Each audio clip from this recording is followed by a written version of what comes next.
último día del Congreso, así que bueno, esperamos que lo hayan pasado bien, que la estén pasando bien. Lamentamos este problema que estamos teniendo con el audio, así que las disculpas a ustedes y a los profesores invitados que van a tener que disertar, digamos, así, a capela, tal cual.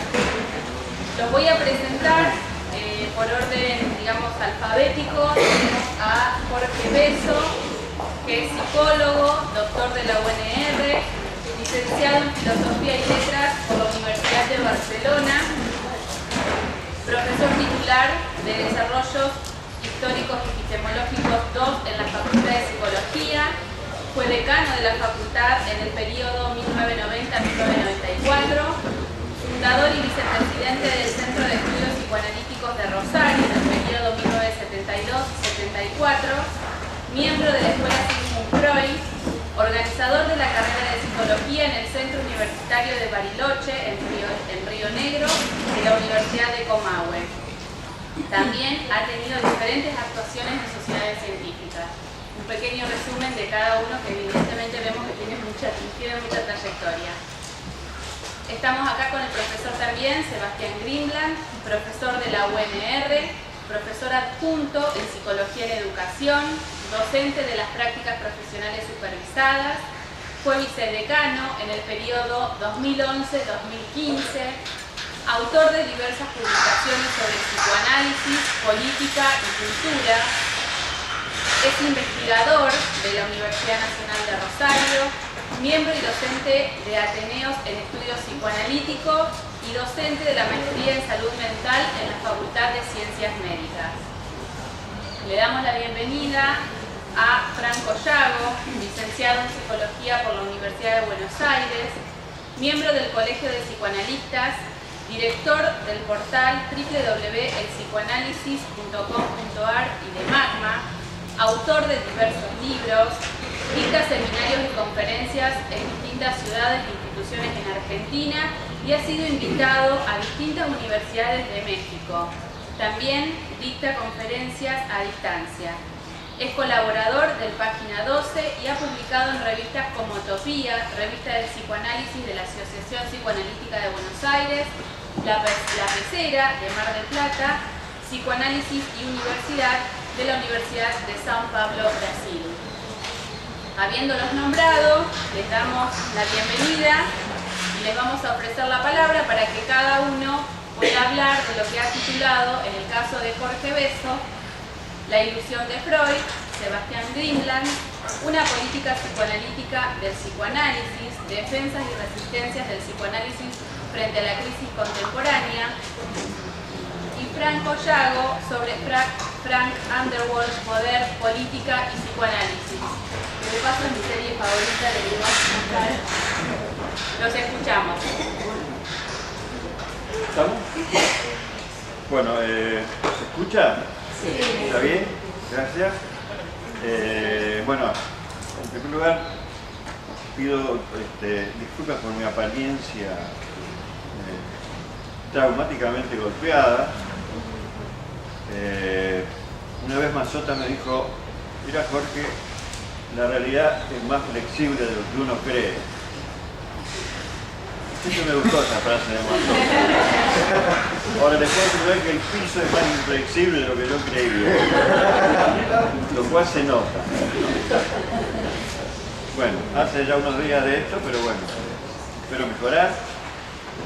Y a la vez, bueno, agradezco a las autoridades de la casa esta invitación para poder hablar en este congreso, y además he visto cómo han trabajado, salvo la electricidad de esta mañana, en todos estos días. Bueno, sí, el título de lo que voy a leer es La ilusión de Freud. Ustedes saben, Freud no era alguien muy optimista. En el año 1930 Freud está de vacaciones con su familia y le hacen y Sylvester Bierek le hace un reportaje donde Freud hace un esfuerzo notable por no parecer pesimista, pero no le sale. Dice frases como, por ejemplo, toda muerte es un suicidio encubierto. Entonces, claro, después que vos decís eso no es muy fácil. A lo largo de mis 70 años, dice Freud, he conocido a una o dos personas que vale la pena darle la mano. Prefiero mis flores y con mucho a las personas o a los animales. Dice, notable reportaje donde de todas maneras la frase más sorprendente de todas es que en un momento dado dice a su interlocutor, a su entrevistado, el psicoanálisis simplifica la vida. Bueno, dice, bueno, Freud, esto es así, es un chiste. Extraordinaria frase, muy bien explicada, después veremos. Bueno, habría que cerrar. ¿me molestan los ruidos? No, porque sí, digo, bajo. Pero no sé quién lo cierra. Se escucha bien igual. ¿Se escucha bien? Bueno, lo leo despacio. Les decía, si creo que este reportaje que les cuento.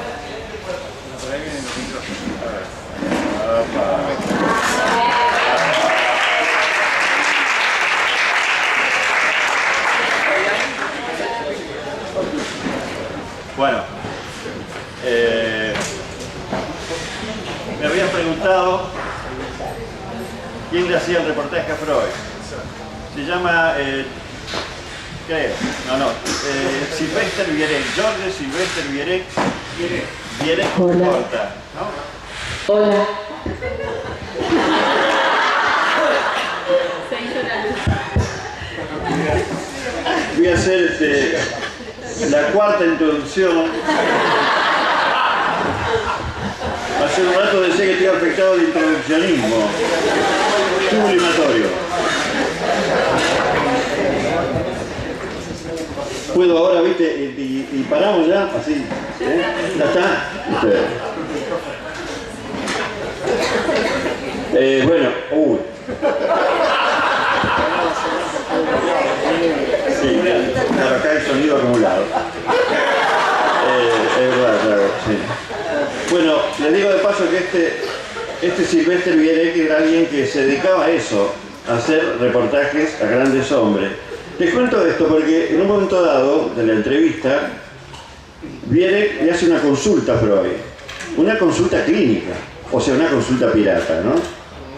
Y le dice, ¿qué me puede decir de mí, de mi personalidad?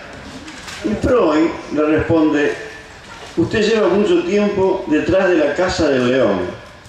El tipo queda, ¿viste?, petrificado ahí, supongo, ¿no? O algo dice, y entonces Freud le explica que él es alguien que se dedica a hacer reportaje a los grandes hombres de la humanidad, con lo cual Freud, ¿no?, estaba diciendo, claro, y dice, usted está tras la huella del padre. Y el tipo le dice, bueno, pero es mi trabajo. Y Freud le dice, que a mí me gustó mucho, pero es su elección. Con lo que Freud dice que la elección es un síntoma. Cosa que la humanidad sabe, pero se hace la distraída. Por ejemplo, los psicólogos suelen decir, sin ningún pudor, elección de pareja. Como si alguien supiera que elige, ¿no? Pero bueno, la elección entonces es eso. Bueno, esto era 3 años después de 1927, cuando publica El porvenir de una ilusión. El porvenir de una ilusión es sobre el porvenir de la humanidad, con relación a uno de sus valores más altos, a saber, la razón. En el texto Freud opone con mucha fuerza razón e ilusión. Con la espada de la razón en alto, el creador del psicoanálisis intenta desmontar y desmoronar el lugar tan importante que ocupa la elección entre los humanos, tomando como ejemplo fundamental de ilusión la religión. No se trata de una religión en particular, sino de la religión en general. Casi podría decir de la religiosidad. Más bien se trata del lugar de lo religioso en la psiquis de los humanos. El porvenir de una ilusión es una obra del último trayecto de la obra de Freud, apuntando su inteligencia a la cuestión social del ser humano y al propio humano como un ser social con la conciencia adormecida. Con lo que el texto freudiano bien se puede relacionar con la célebre afirmación de Marx en 1844, sentenciando que la religión es el opio de los pueblos. Con todo, trabaja en la cuestión de manera diferente. Mientras Freud apunta a la religión como una ilusión opuesta a la realidad, en suma como una irrealidad, por lo tanto indemostrable, Marx a su vez la caratula como una droga que anestesia al pueblo. Para Freud la religión engaña, para Marx la religión es un adictivo. En cualquier caso, la conciencia humana duerme. En el caso de Freud, para soportar una vida insoportable, tanto sea individualmente como socialmente. En el caso de Marx, para que la conciencia no apoye su mouse en la explotación del hombre por el hombre. Ahora bien, los dos primeros capítulos del texto freudiano no hablan de religión ni de las representaciones religiosas en la psiquis de los humanos. En dichos capítulos se describe una radiografía de las sociedades y del alma humana, en la que se puede constatar una conflictividad social ineliminable a partir del progreso constante en la dominación de la naturaleza por parte del hombre, con la obtención de más y más bienes para el placer, eso sí dice Freud, de una minoría. El resultado es la exclusión relativa de la mayoría respecto de los mejores placeres, conformando dicha mayoría una masa habitualmente calificada de poco inteligente, inestable, en definitiva propensa a ser manipulada por líderes inescrupulosos. De esta forma, la marcha de la sociedad hacia el futuro parece alejándose más y más del estado animal primario, del cual habla Freud acá, un desprendimiento fundamental a la vez fundante de la institución de las sociedades. Sin embargo, dirá Freud, dicha animalidad primaria nacerá de nuevo cada día con cada nacimiento. Ese pequeño monstruo, tan celebrado como edulcorado por esa implacable fábrica de humanos llamada familia, deberá convertirse en un adulto útil de la sociedad. Aún así, siempre acechado por unos deseos pulsionales, pasionales, conformando un ser nunca del todo adaptado por definición y por circunstancias. Estresado entre las presiones sociales y las presiones internas, en este contexto, con variantes esenciales en casi todas las épocas, Freud se preguntará: ¿qué lugar ocupan las representaciones religiosas en nuestra cabeza? A responder esta pregunta destinará Freud todo su esfuerzo. En el núcleo del texto hay una afirmación fundamental. El creador del psicoanálisis dirá: así como para el conjunto de la humanidad, también para el individuo la vida es difícil de soportar. La sentencia conduce en forma directa a uno de los sentidos del artículo, es decir, la cuestión religiosa al servicio de soportar la vida. Algo que los humanos saben más o menos desde siempre. La cuestión es que dicho objetivo se logra a partir de la función esencial de la religión: darle sentido a la vida humana, carente en sí misma de un sentido exclusivamente biológico. Ese es el caso, el sentido exclusivamente biológico, de los otros vivientes del planeta, con la vida regulada biológicamente desde el primer día hasta el último. En cambio, la existencia humana es fundamentalmente social, a partir de una base biológica. Obviamente, uno de los sentidos sociales más importantes es la religión, tratando de regular la ilimitada apetencia de los humanos con mandamientos fundamentales, premiando el acatamiento como un logro, a la vez que mitigando los dolores producto de la esencial incertidumbre de la vida o de los inevitables desbordes. El problema para Freud es que lo hace a través de una gran ilusión: la triple existencia de los humanos. Una vida temporal en la tierra, más otras dos eternas, o bien en el cielo o bien en el infierno. Va la nostalgia, según Freud, por los ideales de la infancia que la religión convierte en un ideal social. Dios como el padre de la especie. Frente a estas ilusiones, Freud apuesta todas sus fichas a la ciencia, es decir, a la luz de la razón, iluminando los diversos caminos de la existencia en la Tierra. Caminos abiertos por el único turno de nacimiento a partir de la extraña combinación de causalidad y casualidad que nos deposita en el planeta. Quizás la luz de la razón sea la secuela de la supuesta luz divina, y tal vez ahí resida la ilusión de Freud. La razón humana, con ser nuestro instrumento de recursos fundamentales, no nos convierte en seres racionales. Lo de ser racional es la posibilidad única del resto de los vivientes del planeta, siempre atrapados en las razones y en los límites de su especie, salvo las excepciones al respecto a consecuencia de las intromisiones humanas. Ya sabemos, ¿no?, que, por ejemplo, las mascotas tan queridas por nosotros como los perros, el perro ya no es un animal biológico, es un animal social, ¿no? El otro día escuchaba la propaganda de una veterinaria que me parece que se llama ingeniosamente Dog Wow, donde ofrecían sillones para perros. Yo decía, qué bárbaro, ¿no? Porque le acoplas una pipa y puede hacer de psicoanalista. Aparte que los perros de por sí son psicoanalistas. ¿Por qué hacen así o así? Cuando el amo dice alguna, lo digo despacito, alguna boludez tan frecuente. No sé bien qué quiere decir esto, y se lo he preguntado a los perros, pero bueno. No recibe. La razón, entonces, puede usar su luz inigualable para lo mejor o lo peor, para el bien o para el mal, para cuestionar y cuestionarnos, o para justificar o justificarnos. Pero el cerebro argentino que cree haber descubierto Facundo Manes no puede explicar los vaivenes de la razón. Tengo un tiempo en que todos los días me la agarro un ratito con Manes. Cuando esté un poco más loco, sí, claro. Manes me castigó, que es como decir Dios me castigó, ¿no? Cuando esté un poco más loco me voy a parar en Ceballos y Oroño, donde tienen el instituto, y voy a decir, aquí se vende humo, pero bueno. Una luz ciertamente con la capacidad de iluminar la razón, ¿no? Pero con un extraordinario milagro negativo de ser una luz con la capacidad de oscurecer. Ese enigma milenario no está oculto en el cerebro.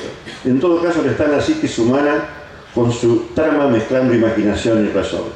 La misma mezcla para las sociedades. Ambas instancias productoras del sentido de la vida, o mejor de los sentidos de la vida. Hipócrates, ilustre habitante del siglo de oro de Pericles, hace 2500 años, intuyó la bipolaridad producto de esa la bipolaridad que pretenden haber descubierto en estos tiempos algunos astutos. Por cierto, a pesar de todo, la razón y la imaginación evolucionan a y en la humanidad, en muchos sentidos, pero no en todos. Notablemente para ellas, es decir, tanto para la imaginación como para la razón, lo más difícil es hacer evolucionar esa conciencia, siempre tan adormecida con respecto a lo que ocurre, a lo que le ocurre y a lo que hacen los humanos. La inteligencia humana. Para Freud, el porvenir era algo cierto. Este es el único texto, me parece, en que hay un Freud optimista. Y no es cualquier optimismo. Es para mí el optimismo casi el sumo, o top, ¿no? Por eso es un Freud analizable con todo el respeto, ¿no? Para Freud, entonces, el porvenir era algo cierto. Freud confiaba en la inteligencia humana y desde este ángulo su ilusión es seguramente la ilusión más grande que se puede ilusionar. El porvenir es la evolución de la especie humana. La luz de la razón, en definitiva, triunfando sobre la oscuridad de la religión. Lo contrario sería una especie sin porvenir, como tantas otras especies que la naturaleza no supo preservar ni Dios supo guiar. Sin olvidar que el progreso no es evolución. Los progresos no necesariamente despiertan y muchas veces duermen. Duermen el sujeto en el orden de las cosas, y subraya esta frase. En semejante evolución desalojaríamos al Señor del centro de la vida humana. ¿Es posible semejante evolución en la vida humana? No en lo inmediato, sí en lo inmediato. El mayor proyecto de la humanidad, siguiendo la luz de la razón y toda la luz del gran club positivista al cual Freud suscribía, sería desprenderse de la religión. Al respecto, es decir, al respecto de Dios, como sabemos, hay varios conceptos y concepciones y muy variadas religiones con sus dioses. En lo que me toca, desde hace un tiempo me interesa particularmente la idea de Dios de un filósofo francés no muy top. Se llama Etienne Condillac.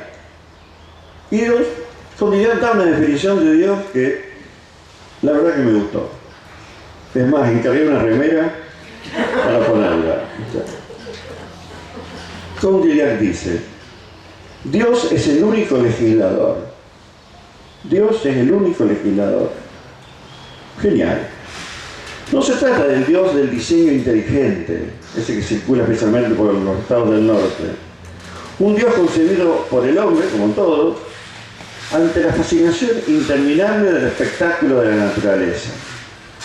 El creador, Dios, el creador de lo grande y de lo pequeño, de la hormiga y del átomo, hasta del LHC o el CERN, el acelerador de partículas más grande del mundo, construido debajo del Monte Blanco, en Suiza, con el objetivo de reproducir el Big Bang, a partir del encuentro con la partícula justamente llamada la partícula de Dios.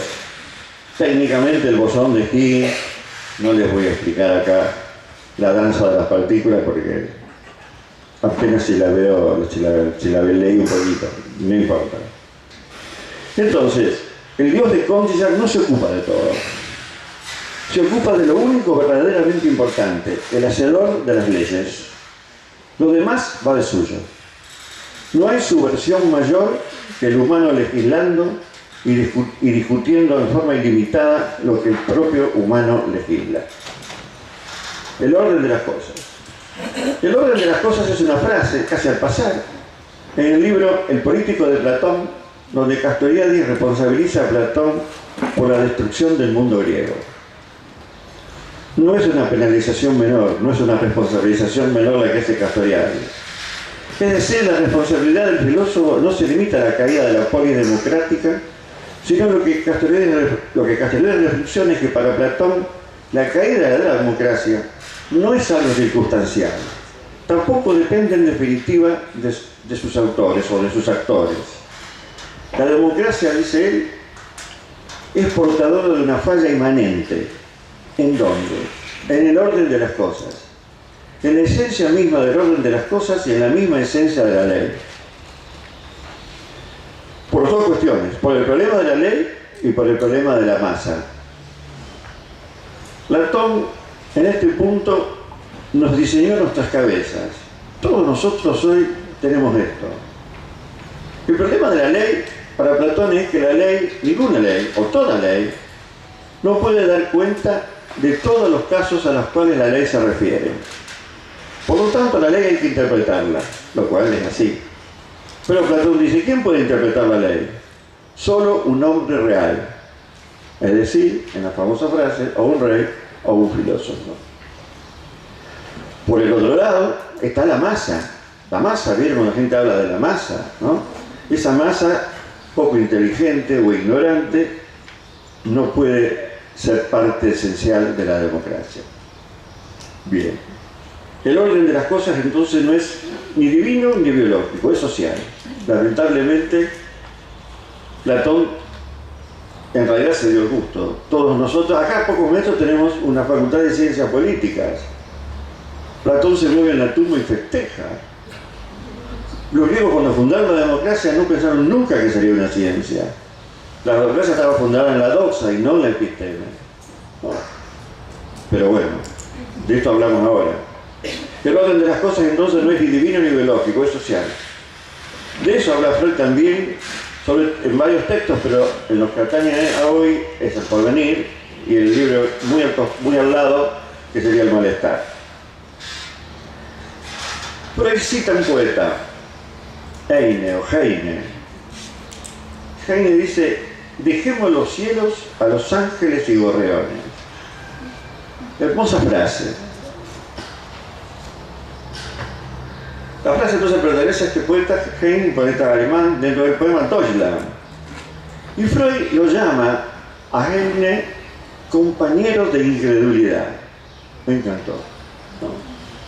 La expresión de Freud no tiene desperdicio. Recuerdo otra expresión célebre como compañero de ruta, referida a aquellos que acompañaban al marxismo en la ruta hacia la revolución. Por lo que el camino revolucionario podía ser transitado no solo por los esencialistas, fundamentalistas y dogmáticos. Podría ser acompañado por estos compañeros. Con esta frase se cierra el capítulo 10. A lo largo de este texto del porvenir, a lo largo de los 10 capítulos se lo ve a Freud enfrentando con todos sus recursos el pensamiento religioso con el pensamiento científico. le puse títulos a estos capítulos, fue una idea mía, ¿no? Comienza hablando de la fábrica de las cosas humanas, de la necesidad de la reconciliación con la cultura, del estado de naturaleza ese que reaparece en cada nacimiento. Freud se inventa un contradictor, lo ha hecho en otros textos, ustedes saben. Un contradictor que le defiende la religión. Hay también una obra de teatro al respecto, pero otro día hablamos. Y bueno, revisando el vínculo entre cultura y religión, y aquí aparece en este texto, en un momento dado, la comparación que hace Freud entre la religión y la neurosis obsesiva, muy conocida, muy valiosa, ¿no?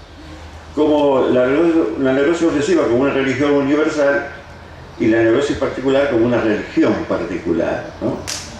Esto es absolutamente clave, sobre todo a propósito de las representaciones religiosas, que es una de las claves de este texto. Yo diría, sin embargo, esto. La representación es un tema que a mí me interesa mucho, tengo mi tesis hecho por ahí, pero en cierto sentido la representación, toda representación tiene cierta religiosidad. Por eso lo usa la neurosis obsesiva. Es esa danza que tiene la gente con todo, ¿no? Que cuando uno se despierta y está en la cama y empieza el desfile de representaciones, conviene levantarse. Todo lo que circula por ahí tiende a eso negativo que es tan fuerte en el ser humano, ¿no? Entonces todo parece bastante mal. Bueno, vos te levantás y decís, bueno, puede ser, ¿no? Puede ser. Y más si es un día, contrariamente a lo que la gente dice, no son siempre buenos los días de sol. Eso te diría tan lindo, ¿no? En el malestar, Freud cita 2 veces a Goethe. En una Goethe dice, nada más insoportable que una sucesión de días hermosos. Hay que estar loco y ser un genio a la vez. Y encima Freud dice, pero el poeta exagera. Cuando él pensaba eso, ¿no? Despejada los cielos de toda divinidad, el humano tendría al mismo tiempo su conciencia despejada de todos los opios sociales, de los cuales la religión es uno muy relevante tanto para Freud como para Marx. Entonces, un hombre nuevo solo es posible a partir de una nueva subjetividad. Lo contrario también es cierto, una nueva subjetividad solo es posible con un hombre nuevo. Al mismo tiempo, un hombre nuevo solo es posible en una sociedad nueva, pero también puede ser cierto lo contrario. Una sociedad nueva solo es posible con un hombre nuevo. No desesperar. Aún nos queda un recurso en el célebre adagio que tanto molesta a Castoriadis, pero a mí no. La sociedad hace a los hombres que hacen la sociedad, que hacen los hombres, que hacen la sociedad, que hacen los hombres. Podéis interrumpir la frase en el punto que quieran y vas a retomar, siempre estás atrapado en ese círculo de lo cual no puedes salir, salvo llamando a Dios, ¿no? Psicoanálisis, política y subjetividad es el área donde este congreso nos hizo aterrizar. ¿Cómo entender estos tres, o estas tres? El psicoanálisis pasó de moda, lo que seguramente no es un problema, o hasta puede ser bueno. Pero lo que es seguro es que no está a la orden del día. Política quiere decir corrupción. Corrupción quiere decir política. La subjetividad es una gran paradoja. No cuenta para casi nadie y sin embargo en cierto sentido es lo único que cuenta. Y esto lo advierte, me parece, solo el psicoanálisis y el arte. Con y por sus fuertes domicilios en la condición humana. A 172 años de la frase de Marx y a 89 del libro de Freud, el orden de las cosas no es muy alentador. Han pasado alrededor de 2400 años del nacimiento de la filosofía política en Platón y el orden de las cosas en ciertos aspectos y en ciertos sentidos es como él lo pensó. Como decía antes, si los griegos distinguían entre doxa y epistema, la gran fundación de la democracia se hizo en torno a la doxa. Pero para Platón la política era para los que saben. En definitiva, lo que se llama la gente seria. Lo demás es subversión o populismo. Hoy por hoy, ¿cuál es la actualidad del psicoanálisis, la política y la subjetividad? La triple pregunta no se puede reflexionar sin preguntarse al mismo tiempo cuál es la actualidad de la sociedad del siglo XXI. Inmediatamente la mente se llena de lugares comunes o de agujeros negros.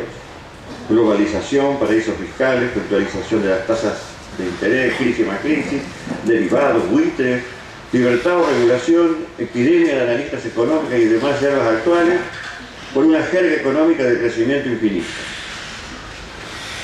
Así todo me pude ayudar un libro más o menos reciente que me llamó la atención, creo que es del año pasado.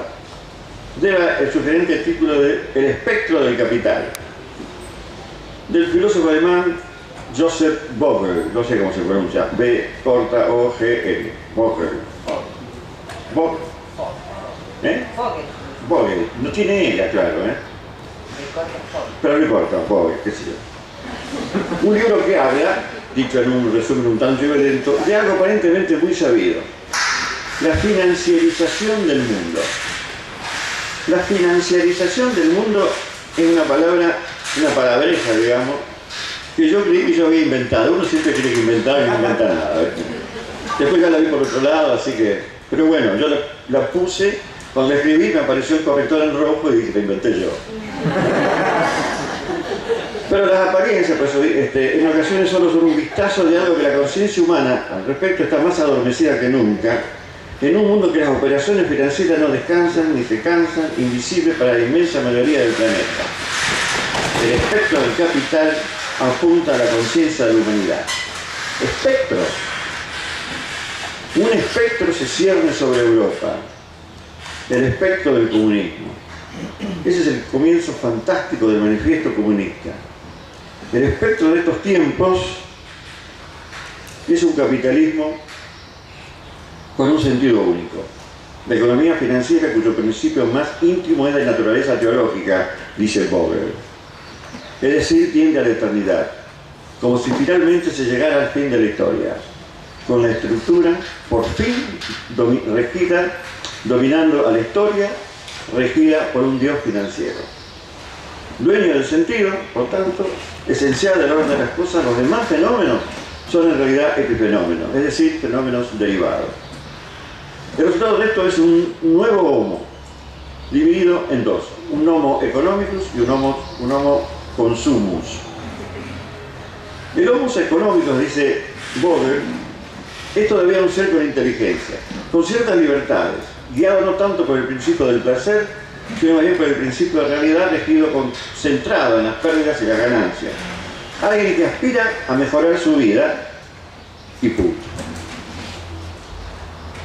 El homo consumos, dice, es miope, tonto, y satisface intereses ajenos. Muy tranquilo mientras puede satisfacer sus necesidades de consumo.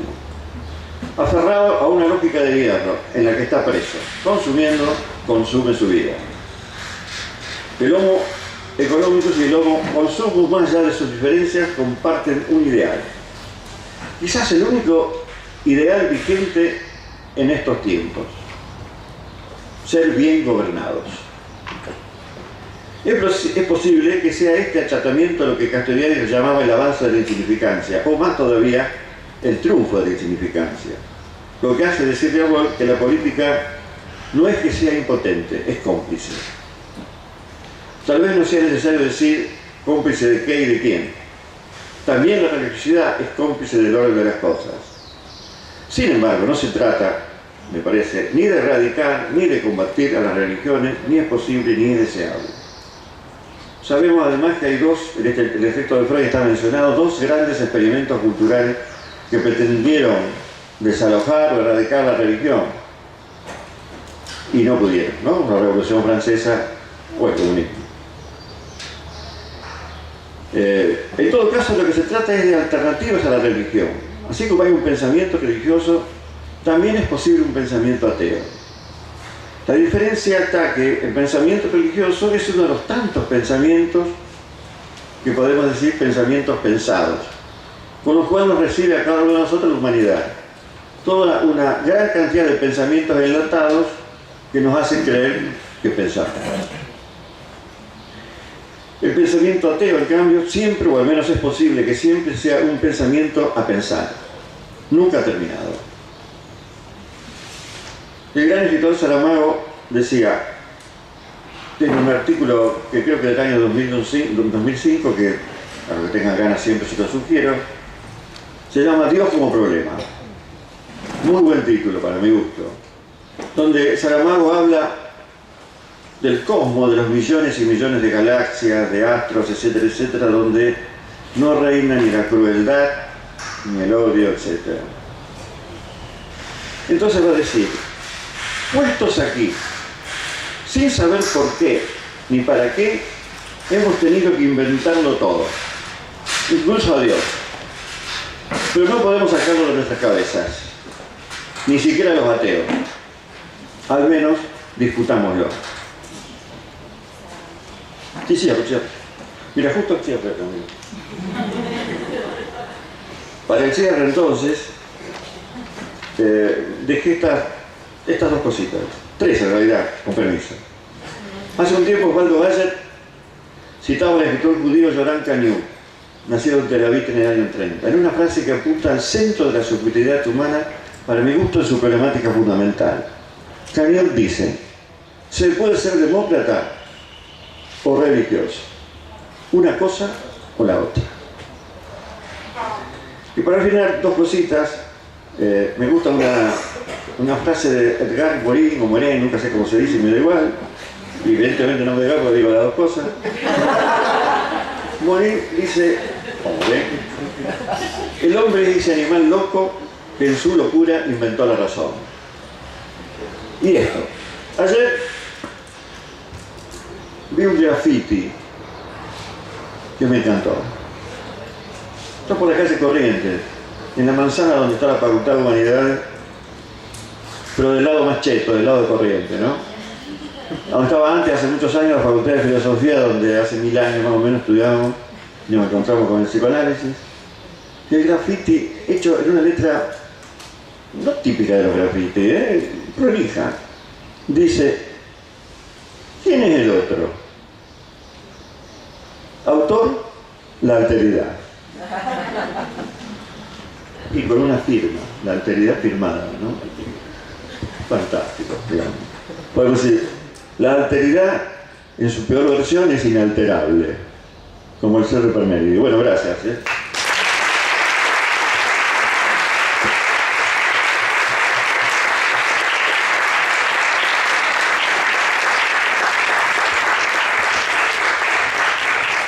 Bueno, pasamos la palabra a Sebastián Grimbrand. ¿Qué tal? Buenos días. En primer lugar, quería agradecerle a la organización la posibilidad de participar en este congreso, siendo la primera vez que se me invita a un evento de estas características en calidad de psicoanalista, y por lo general a los docentes que no pertenecemos a las cátedras de Paladar Negro no se nos invita para este tipo de instancias. Por otra parte, es un honor para mí compartir esta mesa con Jorge Besso y con Yago Franco, y estoy muy contento por eso.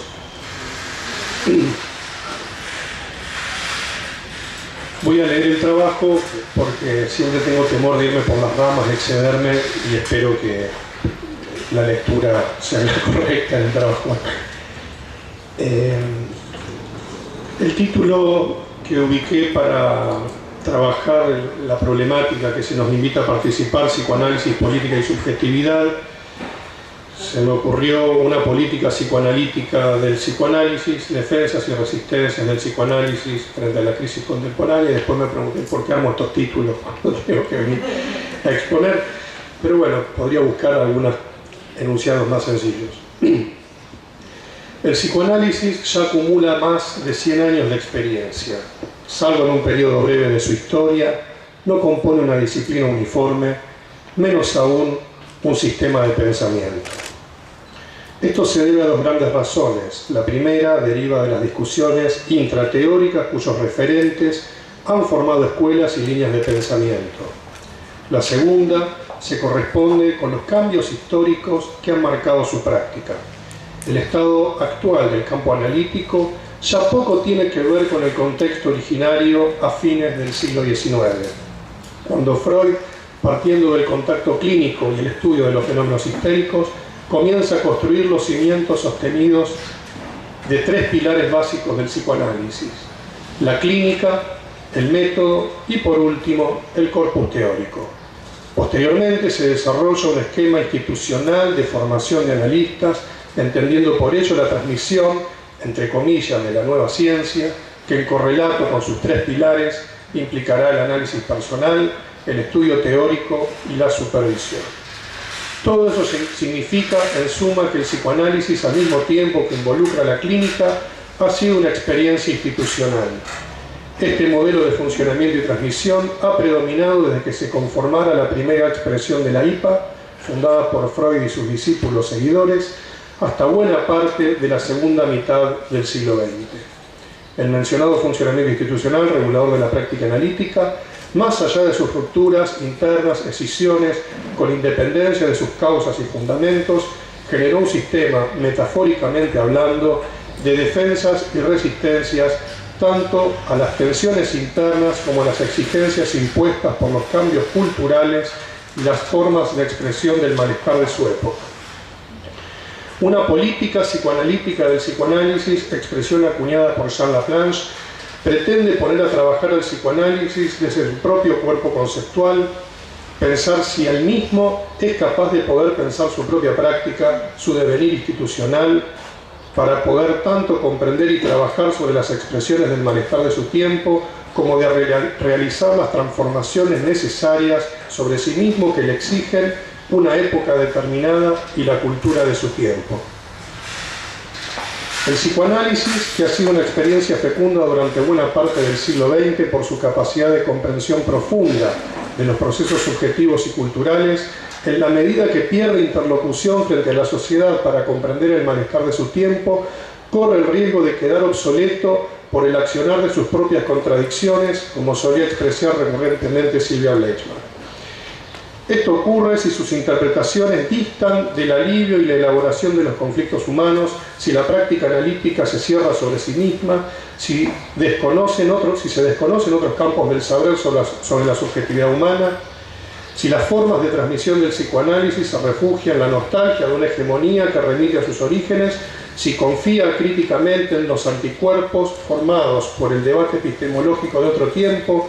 Así se rigidizarán las resistencias confusamente bajo la ilusión de fortalecerse ante adversarios reales o imaginarios, al mismo tiempo que sus defensas se debilitan hasta el colapso, sufriendo así, sin conciencia clara, el motivo de la pérdida progresiva de su capacidad de representación, comprensión e intervención sobre el sufrimiento de su tiempo.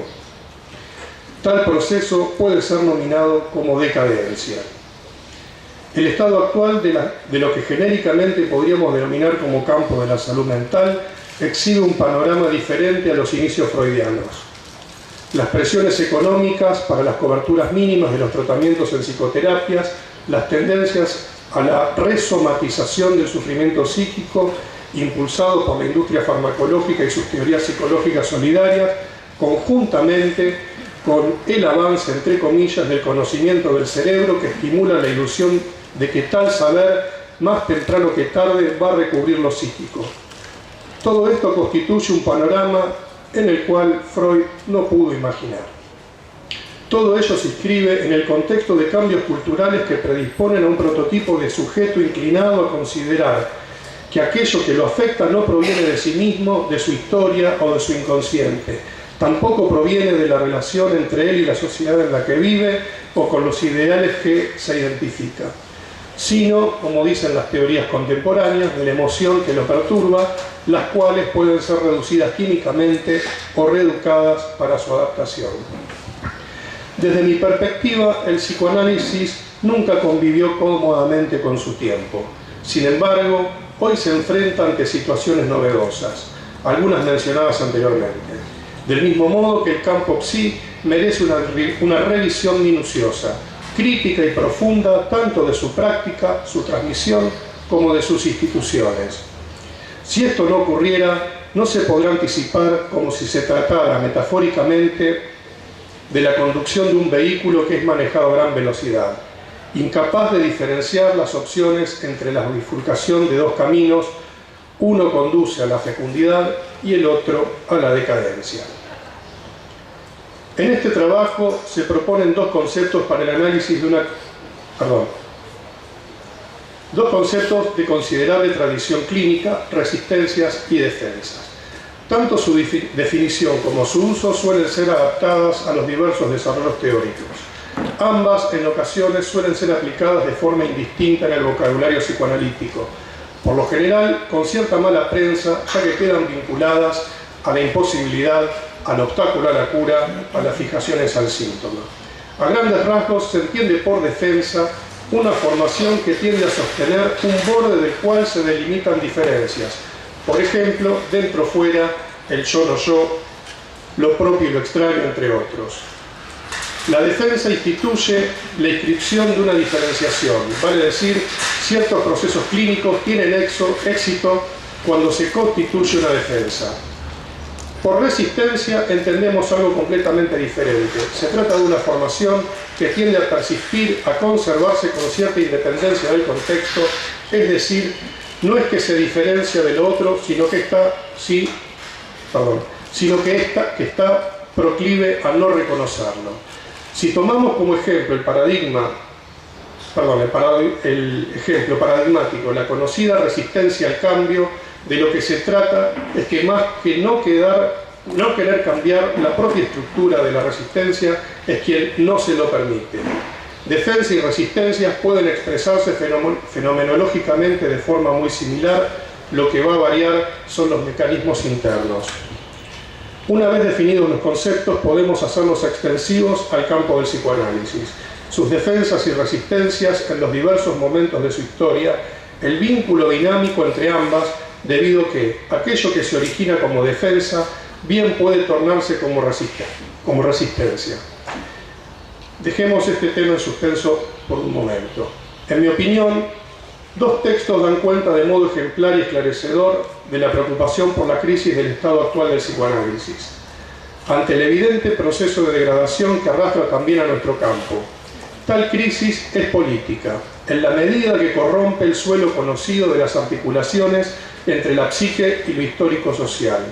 La crisis política del psicoanálisis consiste entonces en la encrucijada entre poder constituirse en una teoría fecunda para elucidar las formas de producción de subjetividad de su época, pudiendo dar cuenta de sus modos de sufrimiento, o rigidizarse bajo sus circuitos dogmáticos y hermenéuticos, cerrándose sobre sí mismo bajo la ilusión narcisística que sus contradicciones y tensiones propias son fieles representaciones del mundo. Bajo esta última modalidad, el psicoanálisis se aísla perdiendo la capacidad de ser interlocutor social válido, hablando de sí mismo y para sí mismo. Tal crisis es captada de modo esclarecedor, por orden de aparición cronológica, en El estado del sujeto hoy, de 1986, de Castoriadis, y por Jacques Derrida, en Estados de ánimos del psicoanálisis, del año 2000. Castoriadis parte de un análisis en el cual postula el desgaste del concepto de sujeto en cuanto el mismo es vaciado en función de lo que Silvia Leichmar ha expresado en varias oportunidades como filosofización de la clínica. La misma es consecuencia, en primer lugar, por el abandono paulatino de la metapsicología como instrumento de comprensión de la psique. Segundo, por las tendencias solipsistas de ciertas corrientes psicoanalíticas de solo discutir consigo mismas. El autor, en síntesis, propondrá la noción de estratificación entre lo viviente, lo fantasmático y lo histórico-social como contenido del sujeto. Dicha articulación recompone fundamentos para la práctica psicoanalítica en cuanto nos reencontramos con la noción de un sujeto complejo, no solo constituido por la instancia intrapsíquica sino que éstas al mismo tiempo remiten a una estratificación de dimensiones que lejos están de comportarse como compartimentos estancos. Cada una de ellas responde a sus propios mecanismos y formas de generación de un plus que desborda hacia los otros estratos. Por lo tanto, la categoría de sujeto remite a una red compleja que articula no excluyentemente lo psíquico, sino también lo viviente como lo histórico-social. Desde mi perspectiva, el postulado de Castoriadis proyecta el psicoanálisis hacia la fecundidad, recomponiendo las bases del psicoanálisis contemporáneo. Estas, para constituirse, exigen, en primer lugar, el trabajo de nuevas defensas que le permitan emplazar la clínica manteniendo su especificidad y diferencia con otros abordajes del malestar psíquico. Segundo, implica el reordenamiento conceptual de poder diferenciar aquellos desarrollos teóricos que deben seguir siendo sostenidos por su fecundidad de aquellos que se han convertido en el lastre teórico originado en otro tiempo. El costo de no poder desprenderse de estos postulados es la base de lo que Derrida ha denominado en el mencionado texto como la enfermedad autoinmune, metáfora que adquiere una gran potencia ya que implica que aquello producido como defensa termina atacando al cuerpo que debería defender, lo debilita entre los peligros y amenazas externas.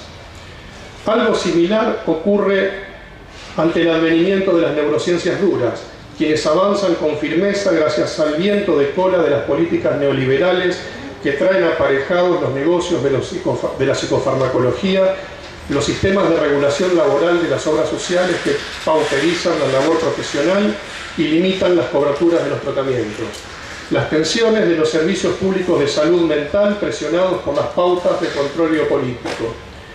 Todas estas encuentran sobre las fisuras y resquebrajaduras del suelo psicoanalítico la tierra fértil para desarrollarse desplegando la ilusión, en suma, de un bienestar que se logra desimplicando al sujeto de aquello que motiva su sufrimiento. En el mismo movimiento que esto ocurre, también el sistema social que instituye violentas formas de malestar se aleja del campo de la mirada del sujeto como si saliera por una puerta en cuanto fuente de sufrimiento para volver a ingresar a la escena como quien propone la solución. Tal solución se hace visible ante la mirada del hombre común bajo la expresión de la medicalización del malestar o la judicialización de las consecuencias de la desigualdad social. La psicología no se encuentra ajena a dicho entramado, tampoco el psicoanálisis inscrito en la formación universitaria de psicólogos. Creería que para quienes tenemos una formación psicoanalítica no nos conmociona necesariamente la crisis en cuanto a conjunto de tensiones que afectan nuestra práctica, ya que el psicoanálisis, en cuanto a teoría crítica de lo humano, de la subjetividad, ha nacido con el fin de explorar el sentido trágico de la vida, las formas de sufrimiento inherentes a la existencia, las contradicciones humanas, las ambivalencias, en suma, los conflictos de la vida psíquica. Siempre el psicoanálisis ha convivido con un mundo en convulsión. Como ejemplo de ello, simplemente se puede hacer referencia a la producción freudiana que abarca el periodo entre la Primera Guerra Mundial, los textos escritos durante la Paz de Versalles y la llegada del nazismo al poder. Sin embargo, no deja de ser preocupante cómo la crisis de la cultura contemporánea ha hecho corrosión en los pilares que de antaño sostuvieron al psicoanálisis.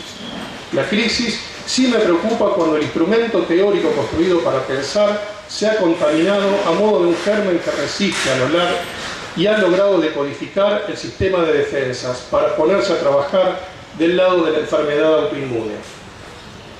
Esto se manifiesta cuando diversas expresiones de problemáticas sociales que tendrían que ser cuidadosamente analizadas, reflexivamente tratadas, se convierten en fuente de reivindicación, de ideologización, sin que necesariamente haya un pensamiento profundo que la fundamente. La crisis preocupa cuando la discusión universitaria propende a relevar las correlaciones de fuerza por sobre las argumentaciones, cuando la cultura que habitamos se rige por formas de producción de subjetividad compuestas por un alto grado de desligazón y pareciera que el modo de subsistencia o adaptación social es el vaciamiento. La crisis preocupa cuando el pensamiento, como actividad compleja e integradora de la psique, queda relegada a la acción, a la descarga. Cuando la cultura del tánatos se ha vuelto mucho más barata que el trabajo del eros, en la medida de que el costo narcisístico del análisis personal, la supervisión y la formación teórica parecieran ser más difíciles de asumir que lo netamente económico de la formación como analistas. Es decir, cuando se produce el mismo mecanismo entre aquello que se observa en la clínica señalado más arriba, con algunos síntomas de la formación de analistas. No puedo evitar, como docente de esta facultad, señalar mi preocupación por el desinterés que un sector no menor de nuestra comunidad sí tiene por la formación en general y especialmente por el psicoanálisis. No porque debieran ser finalmente psicoanalistas, sino por el hecho de no dar lugar en su formación a una teoría que ha originado una práctica sin precedentes en la historia de la humanidad. Me refiero puntualmente al hecho de que una persona pueda hablar libremente de su sufrimiento, de sus deseos, de sus fantasías, de sus sueños, de aquello que lo avergüenza y que no hablaría con nadie, incluso de lo que piensa sin saber que lo piensa. Y esto puede hacerlo sin que quien lo escuche lo juzgue moralmente, sino que trate de pensar con él a qué o a dónde remiten sus pensamientos, sus sentidos singulares e inconscientes. Pero al mismo tiempo, dicho encuentro implica un pacto ético fundamental que consiste en que esos pensamientos no son sin efecto ni consecuencias para sí mismo o para los otros. En otras palabras, que la vida, así como pulsa hacia el cumplimiento del deseo, también exige el trabajo de renuncia a lo pulsional como condición necesaria para la convivencia con los otros. Muchas gracias.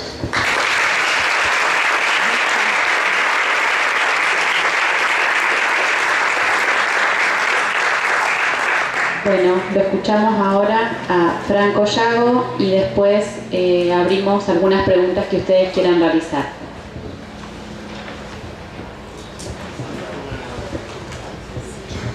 Bueno, Franco Yago no vino, pero vino Yago Franco. Manda saludos. No pudo, estoy muy atento. Sí. Bueno, y como corresponde, sí. Y bueno, tengo que agradecer, porque si no agradezco queda mal. Pero bueno, gracias por la invitación, gracias por la presencia de ustedes. Y sí, me gusta mucho estar en la mesa compartiendo con estos colegas. Y en lo que voy a leer van a haber unos entrecruzamientos y coincidencias, sobre todo con el trabajo de Jorge y con algunas de las cosas que planteó Sebastián también. Bueno. El trabajo se llama Frank Underwood, Poder, Política, Psicoanálisis. Bueno, saben, o si no saben, se van a enterar ahora y podrán ver la serie, que Frank Underwood es protagonista de la serie House of Cards. Entonces, Frank Underwood es Francis para los amigos, aunque es bastante dudoso que tenga amigos, porque asesina o manda a asesinar a quienes entorpezcan o amenacen su camino al poder, utiliza y traiciona a los otros sin que eso lo afecte. Francis es quien va a llegar a la presidencia de los Estados Unidos luego de desplazar al vicepresidente y de traicionar al presidente. Es un buen muchacho, ¿no? Francis, el que orina sobre la tumba de su padre, el que escupe la imagen de Cristo en la iglesia. Francis nos dice: es el poder, idiotas. Si del capitalismo se trata, lo es porque es un nuevo modo de dominio. No se trata exclusiva ni centralmente del dinero ni del capital. Eso es un medio, no es el fin. El fin es el poder, cueste lo que cueste. Hiroshima, Auschwitz, el terrorismo de Estado, el apartheid, el aniquilamiento del pueblo palestino, grandes masas destruidos, el pueblo sirio, los pueblos originarios, etc. Todos daños colaterales producidos por el capital. El dominio económico pavimenta el camino al poder. Margaret Thatcher lo dijo claramente: la economía es el medio para dominar el alma. Y dice Francis, Tusk entiende la diferencia entre dinero y poder. Eso es precisamente lo que lo hace peligroso. Él no mide su riqueza en jets privados, sino en almas compradas. Así se llama esta parte del trabajo, almas compradas. ¿Es posible, pregunto, una sociedad sin que una parte de la misma oprima, domine, explote a la otra? Si la historia es la historia de la lucha y confrontación entre dos proyectos, el de dominio de una parte de la sociedad sobre otra, versus el de la igualdad, la libertad, la verdad, la justicia, etc., si así fuera, está claro que viene ganando por goleada el primer proyecto. Hasta 1989, año de la caída del muro de Berlín, parecía posible que el segundo proyecto pudiera tener lugar. Es más, ya lo habría tenido en la Unión Soviética, en Cuba, en China, aunque se supiera o sospechara que no era tan así. Pero lo que soplaba en el viento es que en algún lugar, en algún momento, se podría arribar a una sociedad socialista o comunista. Sabemos que la caída del muro lo fue también de ese proyecto. Así el otro, el capitalista, ha reinado y reina casi sin oposición. Una oposición que cuando estuvo presente lo fue, por un lado, exterior a dicho proyecto, consiguiendo las luchas obreras, estudiantiles y de sectores de las clases medias, mejoras en los niveles de vida, educación y salud para inmensas mayorías. beneficiadas por un cierto recorte de la riqueza de los apropiadores de la misma, la burguesía. Pero también supo tener y tiene una oposición al interior de dicho proyecto, el capitalista, con la presencia de significaciones del otro, ya que en la educación, en el sistema jurídico, en las constituciones, en el arte, en el acervo histórico de los pueblos, las ideas de igualdad, justicia, solidaridad, libertad, verdad, etc., han estado y siguen estando presentes. Pero el problema es que hoy una significación se arroga la totalidad del sentido de lo existente. Dice algo como: las cosas son así, no hay otra forma de vida posible más que la capitalista, o sea, el siempre más, el goce en lo nuevo por lo nuevo mismo, lo cual nos puede proveer de un placer sin límites a través del consumismo, garantizándonos el arribo a la felicidad plena. Y somos todos y cada uno responsables de llegar a la misma. No hacerlo es una falla personal o de la sociedad que no hace las cosas bien. Y si esto ocurre, la fiesta terminó. Hay que sacrificarse, hay que ajustar. Esto les debe sonar familiar. Psicoanálisis y política. Sobre este telón de fondo, Jorge Alemán, con quien voy a polemizar en este trabajo, Jorge Alemán se pregunta cómo hacer del psicoanálisis un verdadero hecho político de la ciudad. Cómo hacer del psicoanálisis un verdadero hecho político de la ciudad. Junto con Laclau, Badiou y Zizek, ha venido haciendo en los últimos tiempos el intento de dar respuestas a dicha pregunta. Ahora bien, sostengo que la respuesta puede encontrarse en el mismo Freud, quien tuvo una intervención política en la sociedad de su época. La misma, por ahora la única desde el psicoanálisis a mi entender, puede advertirse en que la niñez, la sexualidad, la familia, lo paterno, lo materno, la feminidad, etc., entre otras cuestiones, no volverían a ser lo mismo. Su descubrimiento del Edipo, el inconsciente, la pulsión de muerte, la sexualidad infantil, etc., alteraron a la sociedad. Y sin proponérselo, Freud, por honestidad intelectual, fue un factor importante en la alteración del mundo simbólico, paralela a la descomposición producida en su avance devastador por el capitalismo, pero que ya es de otro orden, lo que con Castoriadis conocemos como avance de la insignificancia. Porque una cosa es el cuestionamiento lúcido del instituido, es decir, la destotemización, la desacralización de las instituciones, y otra es su descomposición. Voy a centrarme, por la actualidad que tiene, en el legado de Freud respecto de la presencia de la pulsión de muerte, tanto a nivel del sujeto como del colectivo. Esto es lo que he intentado rescatar y subrayar en mi libro Más allá del malestar en la cultura. Para Freud, son las renuncias excesivas exigidas por el otro, incorporadas en la tópica psíquica del superyo, las que hacen exacerbar el sentimiento de culpa y la sujeción a lo instituido. Pero resulta que de lo que ahora se trata no es de un otro que reclame renuncias, sino todo lo contrario. Reclama lo ilimitado, el goce constante, lo que está más allá del principio del placer y del malestar en la cultura. Y a nivel del superyo también produce culpa.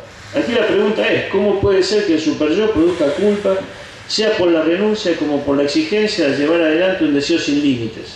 En este último caso, la culpa se produce por no cumplir con un ideal imposible. Si antes se trataba de la renuncia, ahora lo es de un estado de disfrute ilimitado que deja al sujeto siempre en falta, dado que lo ilimitado es lo imposible. El mecanismo de control y dominio de esta manera se ha sofisticado y perfeccionado. Este filósofo de moda, chino, pero que vive en Alemania, no sé por qué eso, pero bueno, Liu Chun-han lo dice claramente: quien fracasa en la sociedad neoliberal del rendimiento se hace a sí mismo responsable y se avergüenza, en lugar de poner en duda a la sociedad o el sistema. En esto consiste la especial inteligencia del régimen neoliberal. En el régimen neoliberal de la autoexplotación, uno dirige la agresión hacia sí mismo. Esta autoagresividad no convierte al explotador en revolucionario, sino en depresivo. Sigo.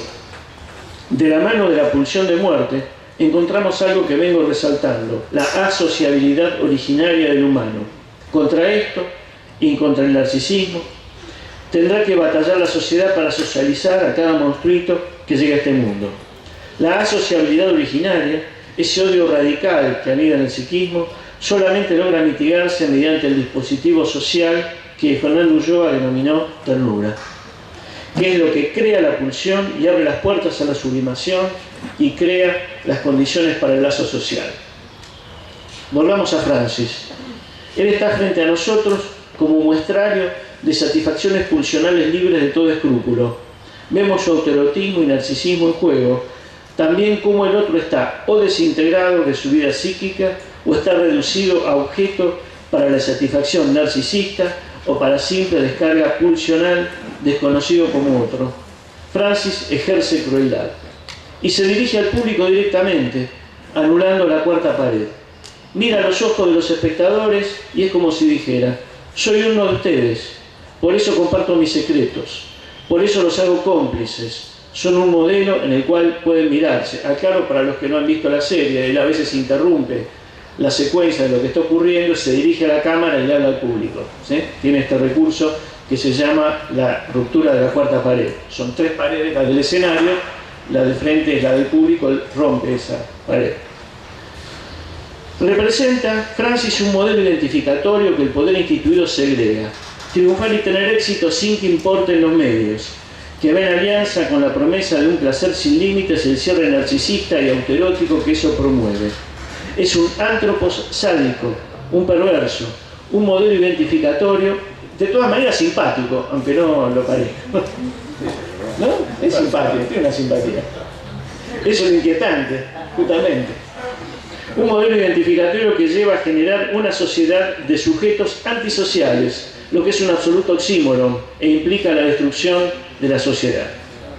Ahora voy a hablar de una política de la pulsión a la pulsión como política.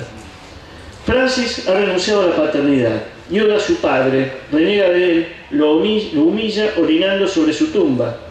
Nuevamente, es necesario discernir entre destitución y descomposición. Lo paterno ha sido un ordenador por excelencia del espacio sociocultural. Ligado al orden simbólico patriarcal, su declinación provocó preocupación hasta en Lacan, que intentó volver a ponerlo en su lugar, en vano. Se lo trató como algo transhistórico, este es el problema, siendo en realidad el padre una creación histórica. Curiosamente, el propio psicoanálisis tiene que ver con su declinación, más allá de la voluntad de Freud y de Lacan. La alteración del orden simbólico instituido por el patriarcado no es en absoluto una mala noticia. El problema radica en la pregunta: ¿qué es lo que viene en su lugar?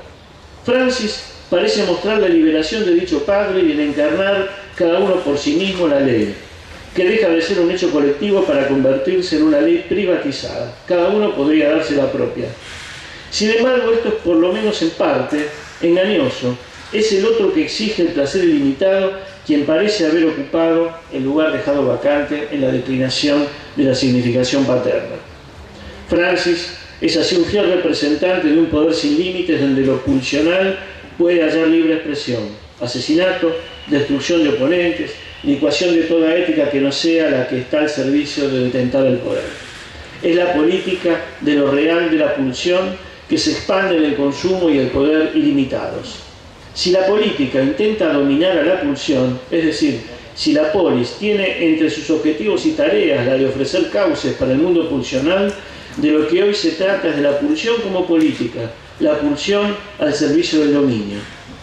Esta sociedad se encarga de exacerbar el mundo pulsional, de agitarlo, de atraerlo vertiginosamente mediante el circuito del éxito, el consumo, la aceleración de la temporalidad, la presencia constante de las pantallas tal como se muestra en la vida cotidiana, como puede apreciarse en el nerviosismo de la agitación pulsional producido por la consulta constante a los celulares, las tablets, etc. Vieron que todos vamos caminando por la calle o estamos en los bares y miramos las pantallas, miramos los celulares, no sé para qué lo hacemos, todo el tiempo. Cada tanto alguien se rompe el alma haciendo esto, no fue el caso de Jorge. Lo autoerótico ocupa así un lugar privilegiado en esta cultura. Más allá del narcisismo, la descarga, lo psicosomático, el acto, devienen modos de la subjetividad propuesta por el capitalismo en su desarrollo actual. Es por eso que he postulado a lo borderline como paradigma de la clínica actual. Ahora voy a hacer un breve comentario sobre la izquierda lacaniana. Como sabemos, Alemán, junto con Stavrakakis, reivindica la existencia de una izquierda lacaniana. Sostiene que el actual, lo cito, es el primer régimen histórico que intenta alcanzar la primera dependencia simbólica. Termina la cita. Llevaría a cabo así lo que él denomina crimen perfecto, y ese lugar sería el lugar de la izquierda lacaniana. El sujeto y la subjetividad quedarían subsumidos. Sería, por lo tanto, la virtual desaparición del sujeto. Para tratar críticamente esta tesis de Alemán, lo que a mí me interesa resaltar es la cuestión de lo ilimitado que habita en el inconsciente, que ignora a la castración. La gran novedad es que ha surgido un régimen que satisface esto ilimitado que habita en el inconsciente y pretende convencer al sujeto de que la castración podría no tener lugar. Por eso es tan difícil de ser erradicado. Ya no es, como veíamos, un poder asentado en la renuncia y que produce severidad superyoica. Es la satisfacción, que siempre es insuficiente, la que genera un sentimiento de estar en falta y culpa por estarlo. El consumismo hace realidad por breves instantes lo que el inconsciente desea, que no haya límites, encontrarse con el objeto originario, con el objeto A, pero por supuesto que para volver a perderlo. Esta es la secreta estrategia y lanzarse a la búsqueda de otro objeto. Este ideal es imposible, destruye el mundo simbólico de modo lento e insidioso. Así se extrae de la tesis de Castoriadis en Ante la guerra, referida a la destrucción del lenguaje, que es personalmente complejizado al incluir la destrucción del afecto. Es así la destrucción del campo simbólico y, por otro lado, la destrucción o imposibilidad de crear a nivel individual, a nivel psíquico, los representantes representativos de la pulsión, es decir, la representación y el afecto. Si el capitalismo actual le da al inconsciente lo que éste demanda, es decir, lo ilimitado, estamos ante un nuevo problema, no presentado en mundos simbólicos previos. Es un nuevo modo de la dominación. Paso a hablar ahora de subjetividad y sujeto. La aseveración citada de Alemán respecto de que el régimen capitalista intenta alcanzar la primera dependencia simbólica me conduce a esta pregunta. ¿Es posible una socialización, reabsorción social completa del psiquismo? Sería una suerte, si esto fuera posible, una suerte de colonización del inconsciente, y no habría distancia entre el sujeto y el otro, ni entre el sujeto y la subjetividad. Es más, Alemán profundiza esta idea hablando del riesgo de la supresión del inconsciente. Esta sociedad pondría en riesgo la existencia misma del inconsciente. Vamos a ver si esto podría ser posible. Para empezar, ¿hay algún momento en el cual la sociedad instituida no esté presente para el infans? Lacan mismo sostuvo que el inconsciente es el discurso del otro. Los objetos originarios vayan al infans con un discurso que proviene de ese otro, pero sabemos que esto está sometido a la propia actividad psíquica del infans. Ocurre que aún en los estadios más tempranos de la estructuración del sujeto, su mundo pulsional, la represión originaria misma, están en relación a lo instituido. Es la sociedad la que decide lo que debe reprimirse, la que ofrece objetos para la sublimación, también objetos para la satisfacción pulsional. Crea destinos de la pulsión y modelos identificatorios. Así que la diferencia entre sujeto y subjetividad no es tan fácilmente apreciable, es algo indecidible. El sujeto psíquico contiene las modalidades propias de la psique humana y las primeras traducciones referidas al encuentro con el cuerpo y con el otro, pero que no son del todo ajenas al mundo instituido, aunque sí absolutamente propias y originales, porque entre el psiquismo y el otro se encuentra la figurabilidad psíquica, eso que Castoriadis llama imaginación radical. Sin tener en cuenta este factor, el riesgo es considerar que los sujetos podrían devenir autómatas, como en 1984, o autistas. Es decir, sería posible el crimen perfecto señalado por Alemán. Ahora bien, el capitalismo no es un caso aparte del hecho de que toda sociedad interviene desde los primeros momentos en la conformación del sujeto. Pero siempre hay una separación, una diferencia entre el discurso del otro y el sujeto. Lo que tiene lugar en la actualidad es el modo insidioso con el cual el poder instituido, que tiende a invisibilizarse vía su naturalización, se hace presente en el psiquismo de los humanos, dificultando la distancia entre el sujeto y el otro, pero no anulándola. Vuelvo a lo ya dicho, no hay socialización sin resto. No se puede suprimir el inconsciente, sería postular que no hay represión ni originaria, ni edípica, ni postedípica, ni por lo tanto se puede suprimir el fantaseo o el surgimiento de una nueva idea o la reflexividad misma. Todo esto puede verse acotado, pero no suprimido. Entonces, el llamado crimen perfecto por Alemán sigue los dictados de la criminología. Es altamente improbable, pero rigurosamente hablando voy a decir que es imposible. Paso a la última parte del trabajo. En el hasta ahora último capítulo de House of Cards, disculpen los que no lo hayan llegado a ver, se los voy a contar. Una partecita nada más. Ni siquiera voy a decir qué escena es, ¿sí? Francis y su mujer, que se postulan para ser presidente y vice respectivamente, pero que ahora quieren ser elegidos por el voto, mientras miran la decapitación de un estadounidense a manos de un comando similar al Estado Islámico, se prometen mutuamente, y esto es interesante, sin quitar la mirada de ese horrendo espectáculo que está siendo visto en una pantalla, que como saben que les va a resultar muy difícil y les ponen muchos obstáculos para ganar las elecciones, están decididos a desatar el terror. Así lo dicen. A producir su propio Armagedón. Peor del que se ve en la pantalla, a la cual asiste espantado todo su gabinete, que aparta la mirada. Me pregunto si esto anticipa cómo puede llegar a ser el final del capitalismo.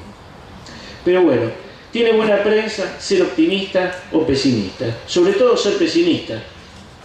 Es cierto que estamos ante la posibilidad de que ocurra un cataclismo ecológico o atentados que desaten una guerra ilimitada. El poder instituido, que está en manos de grandes corporaciones de la burguesía y que no se impone necesariamente por la fuerza ni la amenaza, pretende producir una subjetividad desde la cura. Pretende, pero ya dije que no es posible. Por lo menos así lo veo yo, como decía Guillermo Nimo. He señalado, gran pensador, he señalado mi doble desacuerdo con Alemán en este punto. Por un lado, porque no es tan clara la separación entre sujeto y subjetividad. Por otro lado, porque hay algo indomeniable en el psiquismo, sea cual fuera el poder reinante.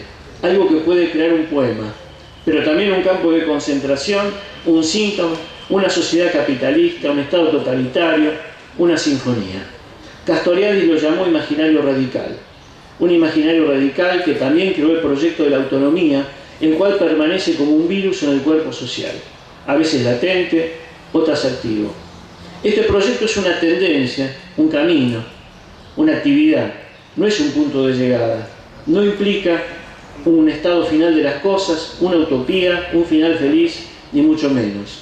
La presencia de la asociabilidad de la psique y la pulsión de muerte, la del inconsciente y por lo tanto la imposibilidad radical de una transparencia social plantean un imposible de la vida en común, lo cual obliga a una actividad sin fin, una actividad permanente de interrogación sobre lo instituido y un estado de alerta y vigilancia sobre el poder, lo cual implica considerar que una vez destituido o desplomado sobre sí mismo el capitalismo como forma de vida, dicha actividad de interrogación no se cancelará. Mientras, la tarea de interrogación del instituido a través de todos los medios que sean posibles es indispensable. Castoriadis, en abril de 1996, un año antes de su muerte, en el final de una conferencia multitudinaria realizada en la Facultad de Psicología de la Universidad de Buenos Aires, dijo, cito, lo que se manifiesta es un estado de la sociedad en el cual por el momento el proyecto capitalista ocupa todo el lugar. La otra cosa, si es que hay otra cosa, trabaja en las profundidades de la sociedad y por eso no la podemos ver fácilmente. Cada tanto podemos ver alguna manifestación, no se le puede ver, pero tenemos que ayudarle a manifestar, trabajar para que se manifieste. Y para eso, la primera condición es que seamos verdaderamente lúcidos en cuanto a la realidad. Esto es lo que dijo Castoriadis. Yo me pregunto, ¿qué es lo que trabaja en las profundidades? Recordemos que han ocurrido grandes cambios en la subjetividad por fuera de la lucha partidaria o revolucionaria durante el siglo pasado. Mujeres, jóvenes, homosexuales, los negros en Estados Unidos, etc., son subjetividades que se alteraron y alteraron su lugar a partir de luchas realizadas y también, en algunos de estos casos, por los efectos del psicoanálisis en la polis.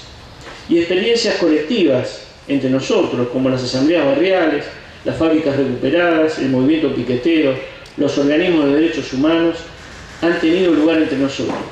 En estos casos se cumple lo propuesto por Badiou, la distancia, la política a distancia del Estado, que en el caso de las subjetividades ha producido los cambios más permanentes. Entonces voy a lo siguiente antes de terminar. No solo el poder instituido produce subjetividad, esto es fundamental. Existe un infrapoder radical, decía Castoriadis, en la sociedad, un poder instituyente colectivo. También manifestado en la revolución de los soviets, mayo del 68, el movimiento hippie, el cordobazo, los eventos de 2001, 2002, las asambleas socioambientales, etc. Así, la política es el terreno de la invención y del acontecimiento, una muestra de la indeterminación en la historia que hace que haya historia. Para terminar, vuelvo sobre el inicio de este trabajo. ¿Cómo hacer del psicoanálisis un hecho político de la ciudad que esté a la altura de la intervención freudiana? Entiendo que la cuestión pasa por remarcar el estado de agitación pulsional que produce el capitalismo actual, liberando pulsión de muerte. También, y por lo tanto, que ya no se trata del malestar en la cultura exclusivamente, sino que hay algo que está más allá de este malestar. Y esto es porque hemos pasado de una cultura que exige renuncias a otra que exige placer ilimitado. Que presentaciones clínicas como las adicciones, anorexias, bulimias, afánisis, depresiones, patologías psicosomáticas, crisis de angustia, entre otras, que no son estrictamente nuevas, pero sabemos que su frecuencia ha aumentado, así como su superposición con otros cuadros, no siendo cuadros puros. Estos cuadros tienen directa relación en su prevalencia con el estado de la cultura. Debe revisarse, por otra parte, lo que conocemos como complejo de castración. Y aquí me perdí diciendo castración, pero estaba... No está mal, ¿no? Impresión.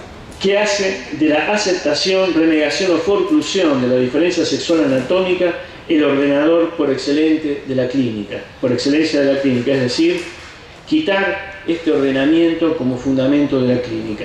Lo que conduce a otra intervención política que es separar la sexualidad de la perversión, que estuvo ligada a la renegación de la diferencia sexual anatómica y a la homosexualidad. Esto puede ser una boludez, así dicho. Yo leí esto hace un par de años, no este texto, por suerte, si no estaría plagiándome a mí mismo, pero sí un fragmento parecido en la Asociación Psicoanalítica Argentina, y se armó un descalabro porque para muchos psicoanalistas de esa institución la homosexualidad sigue siendo una perversión, ¿sí? Y lo dicen así con toda la letra. Entonces, una idea, una intervención política es separar la sexualidad de la perversión, que estuvo ligada a la renegación de la diferencia sexual anatómica y a la homosexualidad. Así, puede ser perverso un heterosexual, un homosexual, un transexual, etc., reservando el término perversión para casos en los cuales el otro es desubjetificado y sometido a la crueldad del perpetrador. Siguiendo en esta línea, es indispensable políticamente erradicar del corpus teórico toda presencia del orden patriarcal. Estas son algunas intervenciones políticas posibles del psicoanálisis hoy en día, y me pareció importante citarlas para que no quede el trabajo planteado simplemente como una pregunta, porque creo que es momento de empezar a dar respuestas y de empezar a actuar concretamente con nuestro corpus teórico sobre la sociedad, como lo hizo Freud en su momento, y cité los efectos que a mi parecer tuvo su intervención. Gracias.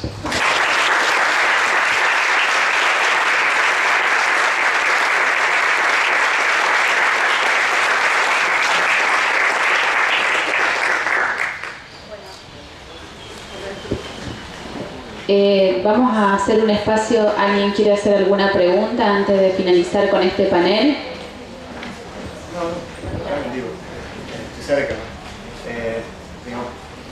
Antes que nada, agradecerles por sus palabras a los tres. Y la pregunta es para Jorge. Decirte que si podrías explayarte un poco más sobre la frase "se puede ser demócrata o religioso", que no es la primera vez que escucho, digamos, la escuché hace 3 o 4 años en una clase teórica de lo que era antes Rep 1, y en ese momento me digamos, dudé sobre la cuestión, digo, ¿qué significará esto? Se ve que me quedó en el preconsciente y no la vi más, y hoy que la trajiste de vuelta, reviví de vuelta, digamos bien a que... Claro. Bueno. Bueno, gracias por recordar esa clase. Me acuerdo que yo terminé la clase inaugural con esa frase y hice en ese momento algunas aclaraciones. Por ejemplo, le pedí a los alumnos que tanto quiero, que por favor no me pusieran nervioso, ¿no? No me digan, profesor, yo soy demócrata, pero el domingo voy a misa, o voy a la sinagoga, o voy a la mezquita, lo que sea, digamos. Todos sabemos que en la vida uno hace un poco lo que quiere y otro mucho lo que puede, no se trata de eso. Se trata de rescatar la profunda tensión que me parece que captó Camus entre estos dos discursos, el de la religión y el de la democracia. Incluso yo diría entre la pasión por la religión y la pasión por la democracia, ¿no? Entonces, en este sentido, es que él habla, ¿no? En esa clase que vos recordás, alguien sobre el final de la clase me dijo, un alumno que después yo le tomé mucho cariño, y en el momento no tanto, ¿no? Me dice, profesor, porque claro, Camus es un tipo que le ganó un juicio al Estado de Israel para figurar como ciudadano sin religión. Yo no conozco otro caso, ¿no? Me encantó, ¿y este quién es, no? Entonces, un alumno me dice, profesor, para hablar de Israel hay que haber estado en Israel. Bueno, le dije yo, primero, ¿cómo sabe que yo no estuve? ¿No? Y efectivamente no estuve, ¿no? Me lo dio por descontado. Segundo, yo digo, mirá, yo, Camus, o por lo menos así yo lo entiendo, no está hablando de Israel, ¿no? Ni está hablando de la religión en Israel, está hablando de la religiosidad, de eso se trata, ¿no? Entonces, bueno, para contestar más directamente tu pregunta, se me ocurre en este momento lo siguiente. En la noche del 26 de agosto o el 29, no me acuerdo bien, porque yo era chiquito ese día, de 1789, después de una larga días y noches, sale la primera declaración de los derechos del hombre, ¿no? De esa, ustedes saben, se derivan todas las declaraciones de derechos humanos, las convenciones, los pactos, etcétera, etcétera. Ahora bien, esta declaración se llama, y eso me lo hizo descubrir un psicoanalista francés que se llama Legoffer, no tan popular, se llama Declaración del Hombre y del Ciudadano. Entonces, ¿por qué dos? ¿No? Y además, ¿quiénes son estos dos, el ciudadano y el hombre? Porque si son dos, no son lo mismo, ¿no? Yo me tomé el trabajo, la leí atentamente, más cortita además, ¿no? Y me puse a contar cuántas veces decía el hombre y cuántas veces decía el ciudadano. No llegué a una conclusión, salvo si no una vez más mi neurosis, ¿no? Porque estoy contando esto, ¿no? Como si fuera a descubrir algo ahí. Me salió empatado, además, para colmo. Entonces, podríamos decir, desde ese ángulo, ¿no? La sociedad está dividida entre ciudadanos y religiosos, ¿no? Los hombres son religiosos de una u otra manera, ¿no? Y lo que está en juego acá es, ustedes saben, perdón si me alargo un poco, ¿no? Pero nosotros tenemos en el planeta, digo, tenemos dos papas, ¿no? No alcanzó con uno, tenemos dos ahora. Y encima uno es argentino, todos sabemos, ¿no? Podemos hacer un cuento, había un papa argentino, uno alemán, un norteamericano, qué sé yo, ¿no? El Papa nuestro ha sorprendido a propios y extraños, ¿no? Y sigue sorprendiendo, muy visitado por nuestra gente y demás. Es un Papa más político, diríamos. El otro, el alemán, ¿no? Como corresponde, es un teólogo. No hay muchos teólogos. A veces se habla libremente, profesor de teología. No, teólogo, que yo sepa, está Ratzinger y Hans Kuhn, un suizo, un alemán y un suizo, no podía ser de otra manera, ¿no? Este Ratzinger dice, el problema de la humanidad sería, no es la libertad. El problema de la religión no es la libertad de la gente. El problema de la religión es la autonomía. Lo que no se permite es eso, la autonomía. Lo que está prohibido, si vos querés, lo que está como peligroso es la autonomía. Entonces, la división entre el hombre y el ciudadano, entre la democracia Y la religión es esa, ¿no? La religión no quiere seres autonómicos, no quiere seres que piensen, ¿no? Ustedes saben, Heráclito, por ejemplo, mucho antes de todo esto, decía, a los griegos se interesan por todo tipo de estupideces, pero la mayor de todas es creer que hay un pensamiento propio. Eso es lo que te hace creer la religión. Esto ya un poco lo agrego yo, ¿no? Entonces la opción entre se puede ser devoto religioso es se puede ser autónomo o autómata, que sí, ¿no? Es por ahí.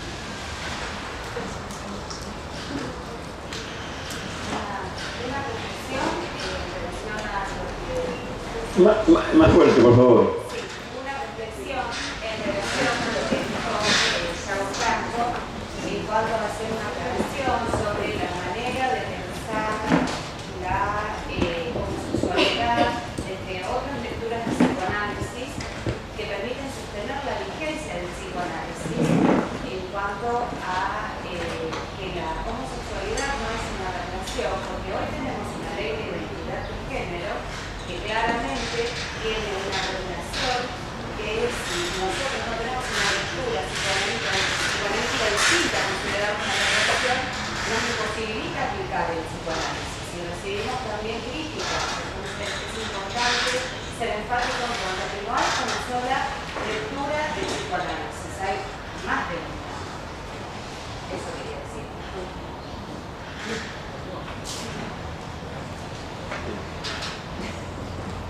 Yo también, en relación a lo que decía Yago, me quedaba pensando, vos citabas a Castoriadis cuando él dice que hay que ser lúcidos en cuanto a la realidad, digamos. ¿Qué nos podés comentar en relación a lo que está pasando con la ley de salud mental, donde hay movimientos que se están luchando por la plena implementación actualmente de la ley? Entonces me parece que nos atraviesa políticamente, si se quiere, en cuanto a lo que estamos hablando. A ver, retomando lo que decía Jorge, ¿se es demócrata o ser religioso? Alguien que es demócrata tiene la obligación de un cuestionamiento democrático en un sentido profundo del término, ¿no? Es decir, aquel que interroga la ley de modo constante, ¿no? La ley surgida del pueblo, del demos, por eso es demócrata. Es, por supuesto, que todo aquello que llega hacia la autonomía va a ser cuestionado por el poder capitalista, esto porque es un poder religioso, finalmente, aunque no lo parezca. ¿Por qué religioso? Porque pretende haber encontrado lo que creo que Jorge o Sebastián manifestaba, un sentido final de la historia. O sea, la historia se terminó acá, ¿no? Entonces, todo aquello que venga a agitar las aguas, ¿sí?, va a ser combatido. En este momento no solamente está el tema de la ley de salud mental, bueno, hay movimientos, por lo menos en Buenos Aires y supongo en otros lugares del país, para implementar, inspirados en este personaje que citaba Jorge, en Manes, ¿no?, distintos tipos de gabinetes en las instituciones hospitalarias o transformar las mismas en otras cosas que el centro de salud mental y poner ahí el eje en lo biológico. Ser lúcido significa eso, justamente, no tolerar que las aguas queden quietas, ¿sí? En ese sentido, el proyecto de la autonomía justamente no es religioso, porque no propone un fin. Por eso yo decía que no es una utopía, ¿sí? Esto es reconocer la imposibilidad inherente a la vida en sociedad. Imposibilidad no quiere decir que es imposible la vida en sociedad, de hecho vivimos todos juntos, mal o bien, un poco más, un poco menos, estamos juntos. Lo que sí marca es que hay algo que no se puede resolver, digamos, la idea de que podemos llegar a un estado de transparencia, de acuerdo total, general y absoluto es un imposible, pero durante mucho tiempo se pensó que eso podía ser posible. Entonces, esta idea va contra la idea de toda utopía, ¿sí? Y va contra toda idea de que las aguas queden quietas, hay que estar agitándolas permanentemente. La cuestión de las distintas posiciones en relación a la homosexualidad dentro del psicoanálisis, bueno, por eso yo citaba Una con la cual me encontré y me sentí sorprendido, realmente me sorprendió mucho. Me sorprendió que el auditorio se dividiera como en dos barras, ¿no? Una que decía sí, sí, es una perversión, otra que decía no, no, no es, y así, bueno, era bastante divertido. Yo tenía a mi lado a alguien que decía no, no, la homosexualidad es una perversión porque gozar por el ano es perverso. Bueno, un psicoanalista muy, muy conocido diciendo eso, ¿no? Bueno, están estas distintas, el campo es amplio, ¿no?, del psicoanálisis, pero hay que gritar más fuerte. En algún momento hay que irse a la trompada, creo, no sé, si no... Y no es perverso, no, por supuesto. También con el tema de la homosexualidad. Yo estoy en segundo año, recién tengo muy poca formación, pero me han enseñado que es del orden de la prevención, la homosexualidad. Entonces, bueno, eso es mentira. Exactamente, no es que sea mentira, ¿eh? El problema es que decir que la homosexualidad es una perversión es para no decir que la heterosexualidad es una perversión. Porque no hay sexualidad que no sea perversa. Es decir, yo no conozco a nadie todavía en 45 años de clínica y de vida, alguien que haya tenido, por ejemplo, un enamoramiento integral. Pero como el pan integral, ¿no? Sí. ¿Qué fue lo que te gustó a vos primero? Me encantó el DNI.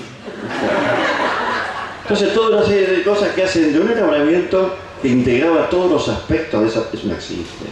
La gente, el amor funciona de una manera absolutamente irrespetuosa, ¿no? En todas sus variantes. Nadie le dice al otro, tengo permiso para visitar su oreja, ¿no? Cualquiera que le diga eso en el boliche no le va a responder, ¿qué le pasa a esto? Entonces, ese es el problema. Claro que es una perversión la homosexualidad, la heterosexualidad y todo, ¿no? Que eso muchas veces funciona mejor que otra, y sí, por supuesto, pero me parece que es el punto, ¿no?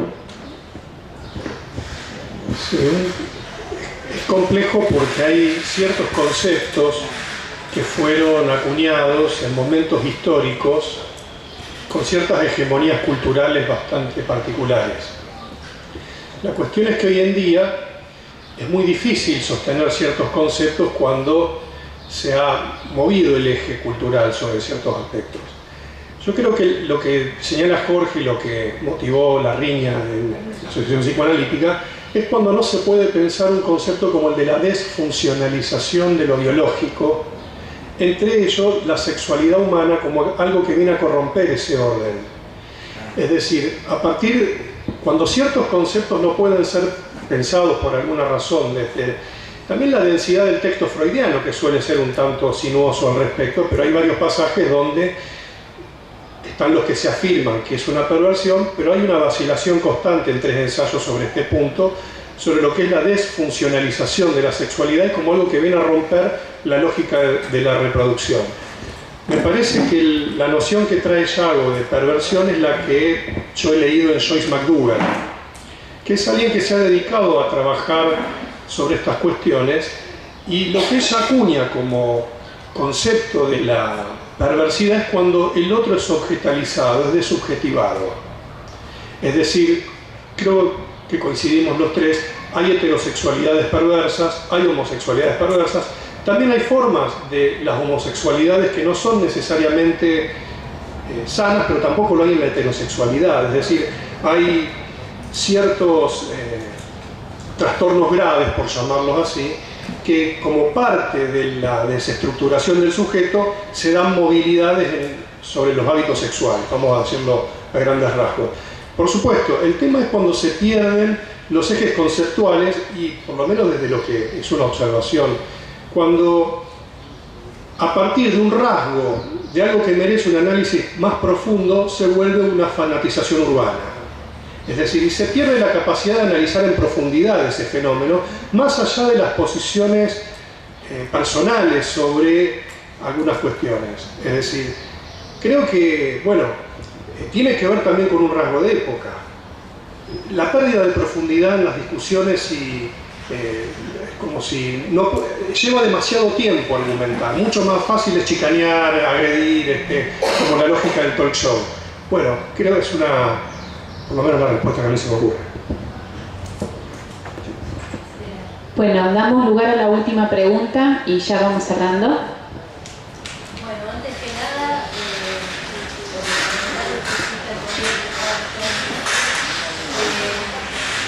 quiero agradecer realmente a los organizadores de este congreso, vos no sos de acá, no conocen la historia, digamos, y cómo se las escuchas que hay con respecto a las corrientes analíticas acá en Rosario. Eso es un fenómeno bastante particular que no he visto en otros países. Que te hayan invitado, que Sebastián diga, sorprendido, digamos, como que esta vez invitado, indica que hay una apertura, es decir, creo que por primera vez en la historia, llevo desde los años 70 y antes también, trabajando en la Universidad de Rosario, escucho un psicoanálisis, o sea, un encuentro, un congreso de esta envergadura, en donde se dé la voz a una pluralidad, digamos, de voces dentro del psicoanálisis, que son totalmente diferentes. Entonces, en ese sentido, es un privilegio que se por nosotros. Más allá de acuerdo o desacuerdo, soportar las diferencias. Y personalmente, hace muchos años que sigo creyendo. Tal vez alguna vez que nos cruzamos en Maracuaro. Desde entonces estamos trabajando juntos, haciendo todos los análisis que hacemos. Digo esto porque esto es malestar a veces. Y aclaro desde lo que es Rosario, su historia con respecto a qué es el proceso del psicoanálisis, que está bastante feminizadas, ¿cierto? Y los alumnos solamente escuchan determinadas campanas, estos son un club, realmente, ¿no? Creo que es el mayor valor que tiene el Congreso. Estamos ya presenciados en esa. Sí, vale aclarar que en realidad la perspectiva y la organización del Congreso tuvo que ver estrictamente con eso. Pluralidad de voces en relación al campo del psicoanálisis. Me alegra mucho escucharlo de parte del público, digamos, y de los asistentes que hayan de alguna manera interpretado esta intencionalidad, que por supuesto con errores o aciertos, pero ya estamos en el último día y hacemos un balance positivo. Bueno, en función de esto, sí. Tenía dos partes. Una que quería remarcar esto. Conozco más o menos cómo viene organizando nuestro criterio y quería resaltar, ¿no? Y felicitar. Y por otro lado, una pregunta tan puntual, más teórica, digamos, que a mí me ha servido muchísimo, pero que me gustaría si te pudiera tratar un poquito más, porque fue demasiado, tal vez corrido por el tiempo, digamos, una lectura demasiado rápida, con conceptos demasiado valiosos como para dejarlos pasar. Y uno de ellos es cuando hablas de la actualidad, del liberalismo, entiendo yo, llevaría a una, o propone una destrucción de las instituciones, lo cual se ve inclusive en toda la literatura que está proliferando hoy día, que es preocupante. ¿Cuál sería la defensa hoy, en un organismo de los años 70, con todos los movimientos terroristas, cuál sería la defensa hoy de la función de la preservación de los sujetos con un pensamiento relativamente opuesto? ¿Se entiende la demostración? Es un tema que lo trabajamos. Sí, bueno, creo que se está dispersando ya, ¿no? la actividad.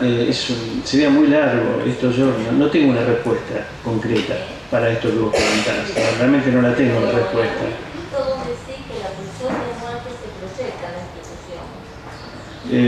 No creo haber dicho eso. Yo intento ver la presencia de la pulsión de muerte tanto en la sociedad como al interior del sujeto y lo que esto produce como fondo de desestructuración social, ¿sí? Y esta es la diferencia con la época de Freud, ¿no? Donde el pedido, la solicitud de la sociedad tenía que ver con reprimir la sexualidad sobre todo. Y hoy esta es una sociedad que más bien exacerba el mundo pulsional, liberando la pulsión de muerte.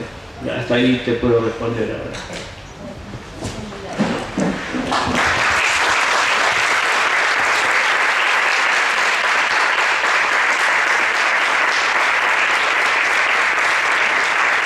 Los esperamos hoy 18 horas en el cierre, palabras de cierre por parte del decano de la facultad, y a las 21 horas la fiesta, el lunch de cierre. Así que bueno, los que se puedan quedar serán muy bienvenidos.